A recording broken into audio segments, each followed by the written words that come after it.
So taarifa ambazo zimetufikia hapa kwa KG Chipande kutoka kwa ubalozi wa Kenya ambao uko ndani ya Riyadh, ndani ya Saudi Arabia, tumepata habari ya kwamba karibuni huenda wale wafanyakazi wa ndani wakaongezewa ule ambao ni mshahara wao ambao wamekuwa wakiulilia kila wakati, na hilo ni baada ya kwamba kuna baadhi ya sheria ambazo ziliweza kugeuzwa, lakini bado vile vile wale ambao walikuwa wanasimamia mpango mzima ama wale ambao ni wakeketwa zaidi ambao ni wale wafanyakazi wa ndani ya nyumba walisema kwamba wamezoea zile sheria zote, na hata zile sheria zikigeuzwa nyingi zao hazifanyi kazi ama nyingi zao hazifuatiliwi na wale ambao ni ajira zao, lakini kitu ambacho walikuwa wakililia zaidi ni nyongezo za mishahara, na pamoja na ile mateso ambao wanayapata ndani ya nyumba, wakawa wanatafuta njia ama namna ambayo watakuwa na uwezo wa kupeana malalamishi yao kwa nani, na labda wapate ile namba ya simu ama wakuwe na kama application ambayo mtu akipata malalamishi basi haraka wepesi anaweka ile malalamishi yake pale na anapata ule ambao utakuwa ni msaada wa haraka kutoka kwa ubalozi wa Kenya ndani ya Saudi Arabia. Sasa kuna information ambayo imeandikwa na kuchapishwa kwenye ile ofisi ya ubalozi wa Kenya ndani ya Riyadh pale, ambapo nitausoma kwa utaratibu na umakini kwa Kiswahili kabla sijausoma vile ambavyo ulikuwa umeandikwa kwa Kizungu ama kwa Kimombo. So kwa translation yetu hapa utanisamea kama nitenda polepole kwa sababu nataka kuwa a bit makini ili upate every point ambayo imeweza kuandikwa hapa. So ubalozi wa Kenya ndani ya Riyadh, mawasiliano haya. Ubalozi wa Jamhuri ya Kenya mjini Riyadh ungependa kuwafahamisha raia wote wa Kenya wanaoishi na kufanya kazi katika ufalme wa Saudi Arabia kwamba suala linalohusu kucheleweshwa kwa mishahara, haki za wafanyakazi na ustawi wa jumla wa raia wetu kwa sasa linashauriwa kikamilifu na mamlaka husika ndani ya Saudi Arabia. Ikiendelea hapa na kusema kwamba zaidi ya hayo, ubalozi kwa ushirikiano na mashirika na washikadau husika unashiriki mijadala kuhusu mapitio na uwezekano wa ongezeko la mishahara ya kila mwezi kwa raia wa Kenya wanaohudumu chini ya kandarasi za wafanyikazi wa nyumbani katika ufalme wa Saudi. Mpango huu unalenga kuhakikisha kuwa mishahara inaakisi hali halisi ya gharama ya maisha na kuendana na viwango vya haki vya ajira yao wanayofanya.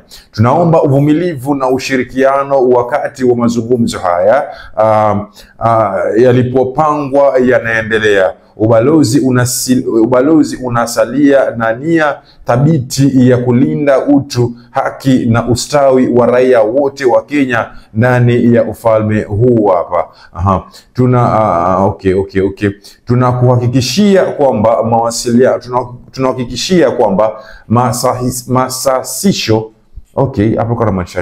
masasisho na matokeo yoyote rasmi kutoka kwa mashauriano haya yatawasilishwa ipasavyo kupitia chaneli zetu tulizozianzisha. Kwa kesi za dharura au usaidizi wa balozi, tafadhali wasiliana na ubalozi kupitia majukwaa rasmi ya mawasiliano. Lakini cha kusitikisha, yale majukwaa rasmi wanayosema hapa mimi sikuyaona. Sijui walikuwa wanamaanisha majukwaa hayo ni yapi, lakini kwa sababu mimi nimefanya kutohoa maneno ambayo yalikuwa yameandikwa Kizungu na wenyewe, basi nisionekane kwamba nimeandika ama nimesema maneno yangu nikaambiwa kwamba KG anasambaza habari zake ambazo ni za ukweli na uongo. Kuna wale ambao wanasikia Kizungu zaidi kuliko Kiswahili ambao kimewakoroga. Nitasoma vile Kizungu ambavyo ubalozi wa Kenya ndani ya Riyadh uliweza kuandika. This is it. Kenyan Embassy from Riyadh, Saudi Arabia. Official communication. The Embassy of Republic of Kenya in Riyadh wishes to inform all Kenyans national residing and working in Kingdom of Saudi Arabia that the matter concerning delayed salary, labor rights, and general welfare of all citizens is currently under active consultation with the competent Saudi authorities. Ikiendelea na kusema kwamba in addition, the embassy in collaboration with relevant deploying agencies and stakeholders is engaging discussion on the review of possibility increase of monthly salaries for Kenyans nationally serving under democratic worker contracts in Kingdom of Saudi Arabia. This initiative aims to ensure that wages better reflect cost of living, realities, and align with their employment standards. We kindly request patience and cooperation as this structured engagement progresses. The embassy remains firmly committed to safeguarding the dignity, rights, and well-being of all Kenyans nationally within the Kingdom of Saudi Arabia. Mwisho wa comment hapo. Nafikiri nitaachia hapo. Ama acha tumalizie. We assure you that any official updates and outcome from this consultation will be duly communicated through our established channels. For urgent cases or casual assistance, please contact the embassy via the official communication platforms. Lakini still pia vile vile kwenye hizi habari ambazo zimeandikwa kwa kimombo hakuna mahali ambapo wamesema ile official communication yao, platform yao ni ipi na ipi ambayo wafuate. So kuna jambo moja kama si mawili ambayo tunataka tuzingatie hapa.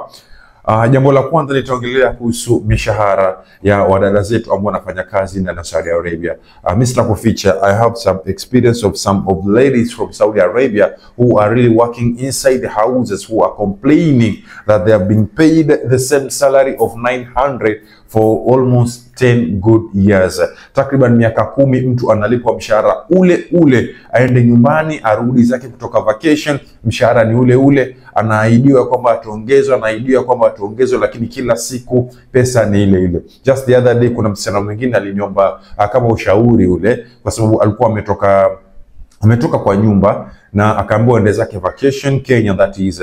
Na alipokuwa yuko kule vacation, yule mwajiri wake alikuwa kila wakati akimpigia simu na kumwambia kwamba she has to come back very soon ama immediately, kwa sababu kuna mtoto mchanga. Ikambidi hata ule mwezi alikuwa amepewa kitu nyumbani hakuumaliza, akabidi cancel ile vacation yake within 3 weeks na kurudi, kwa sababu alikuwa ameahidiwa kwamba ataongezewa mshahara. But cha maajabu, alipofika kule ni kweli alikapatana na mtoto mchanga ambapo kazi zake mwenyewe akasema zilizidi kwa kiwango kikubwa sana ambacho hakuwa ametarajia atuanza. Ikifika wakati paka yasema kwamba KG, kama nilijua ya kwamba kazi zingekuwa hivi, wallahi nisingesafiri kurudi tena, ningeketi kwetu nikatafuta safari zingine tofauti mbali na kuja hapa Saudi Arabia. Lakini cha maajabu ama kitu ambacho kilishtua watu wengi ni ile ya kwamba hata baada ya kukaa pale na baada ya kuahidiwa kwamba ataongezewa mshahara, instead of 900 alikuwa ameambiwa ataongezewa 200 au atapewa 1100.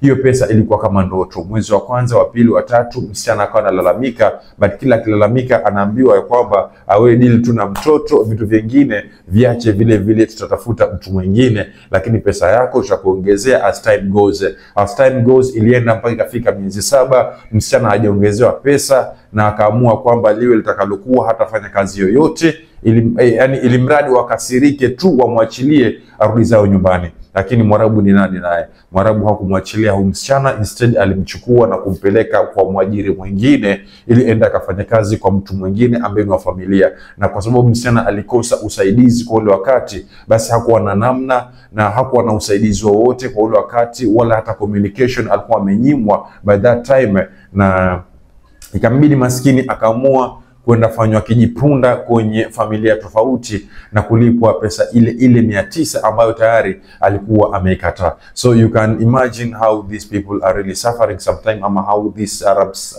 sometimes they make African ladies suffer, na watamani ama wajutie uamuzi wao wa kusafiri Saudi Arabia. That's why I always tell all the people that kusafiri Saudi Arabia si makosa na si vibaya, na ni njia moja pia ya kutafuta maokoto, lakini endapo utapata mahali ambapo ni sahihi. Na ni vipi ambapo utapata mahali ni sahihi? Mimi wanasema siku zote get to know the offices or the platform or the communication platforms, kama wenyewe wanavyosema tu embassy, kule ambako ukipatana na lolote lile unaweza ukaripoti habari zako zozote zile ambazo utakuwa uko nazo, zenye zitakuwa zimekufika kooni ambapo utakuwa huna namna. So all in all, tushukuru Mungu kwa hizi habari. Kitu tunachokiomba sana sana, ile embassy ya Kenya ndani ya Riyadh, Saudi Arabia, ifanye juhudi juu chini ili ya sheria hino iweze kufanya kazi na wafanyaji kazi wa Kenya ambao wako ndani ya Saudi Arabia waweze kulipwa pesa zao nzuri wanazostahili kulingana na kazi zao wanazozifanya na kulingana na maisha ambapo yametufikisha kwa sasa. It is what it is, ladies and gentlemen. This is KG Chipande. Please make sure you subscribe, like and share this video. Thanks for watching, guys. Till next time.